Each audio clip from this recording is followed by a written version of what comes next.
Police कर्मचारी को एक मास दरमा अधिक देवाक खूब शीघ्र निष्पत्ति हेब। ओडिशा हविलदार कनेस्टेबल सिपाही महासंघ उत्सव में सूचना देले मुख्यमंत्री मोहन चरण माझी। से कहते पोशाक भत्ता 5,000 रु 10,000 को वृद्धि नहीं घोषणा करुच्ची।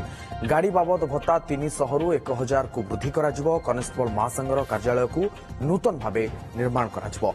शिल्प सुरक्षा पाई खूब शीघ्र प्रतिष्ठा हेब 6टी ओआईएसएफ बाटालियन। ओआईएसएफ रे 6,000 नियुक्ति सृष्टि कराजिबो बोली कहचंती मुख्यमंत्री।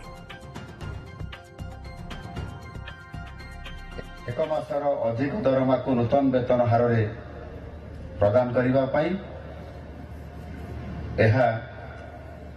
ये व्यवस्था खूब शीघ्र करा जिवो। मोटरसाइकेल भत्ता संबंध में आपंकर साइकेल भत्ता बाबद को मात्र 300 टंका प्रदान करा जाउछि। बहुत दिन धरिक ये भत्ता को मध्य वृद्धि करा जाय नथिला।